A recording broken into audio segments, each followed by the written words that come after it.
भारत का विश्वगुरु बनना हमारी महत्वाकांक्षा नहीं, दुनिया की जरूरत, बोले आरएसएस चीफ मोहन भागवत। संघ प्रमुख मोहन भागवत ने कहा कि दुनिया उपभोक्तावाद में डूब गई है। दुनिया में हिंदू आध्यात्मिकता का अभाव है, जिससे वैश्विक स्तर पर उग्रवाद बढ़ रहा है। उन्होंने कहा कि भारत को आर्थिक या सैन्य शक्ति नहीं, बल्कि सद्भावना और मूल्यों के आधार पर विश्वगुरु की भूमिका निभानी होगी।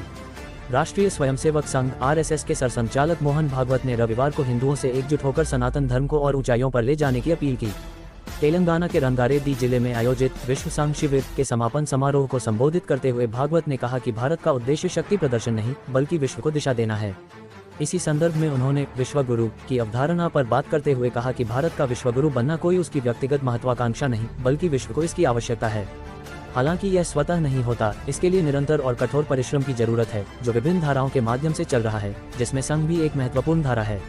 संघ इस लक्ष्य की दिशा में सामाजिक और सांस्कृतिक प्रयासों से निरंतर कार्य कर रहा है। उन्होंने 20वीं शताब्दी के आध्यात्मिक नेता योगी अरविंद का उल्लेख करते हुए कहा कि सनातन धर्म के पुनरुत्थान का विचार बहुत पहले ही व्यक्त किया गया था। उन्होंने कहा कि एक सदी पहले शुरू हुई यह प्रक्रिया अब संकल्प और सामूहिक प्रयास से आगे बढ़ानी है। आरएसएस प्रमुख ने कहा, वह समय अब आ गया है। 100 वर्ष पहले जब योगी अरविंद ने घोषणा की थी कि सनातन धर्म का पुनरुत्थान ईश्वर की इच्छा है और हिंदू राष्ट्र का उदय सनातन धर्म के पुनरुत्थान के लिए है। भारत, हिंदू राष्ट्र, सनातन धर्म और हिंदुत्व एक दूसरे के पर्यायवाची हैं। योगी अरविंद ने एक शताब्दी पहले संकेत दिया था कि यह प्रक्रिया शुरू हो चुकी है। अब हमें उस प्रक्रिया को आगे बढ़ाना है। अब समय आ गया है कि सभी हिंदू एकजुट होकर सनातन धर्म का उत्थान करें। आरएसएस प्रमुख ने कहा कि भारत और विदेशों में संघ से जुड़े संगठन एक ही उद्देश्य साझा करते हैं, हिंदू समाज को संगठित करना और मूल्य आधारित अनुशासित जीवन का उदाहरण विश्व के सामने प्रस्तुत करना। भारत की वैश्विक भूमिका पर बोलते हुए मोहन भागवत ने जोर दिया कि विश्वगुरु बनने के लिए कई क्षेत्रों में निरंतर प्रयास की जरूरत है। उन्होंने कहा कि संघ व्यक्तित्व निर्माण पर विशेष जोर देकर और स्वयंसेवकों को समाज के विभिन्न क्षेत्रों में भेजकर सकारात्मक बदलाव लाने की दिशा में कार्य कर रहा है। उन्होंने दावा किया कि आज संघ से जुड़े लोगों के कार्यों की हर जगह सराहना हो रही है और समाज का उन पर विश्वास बढ़ा है।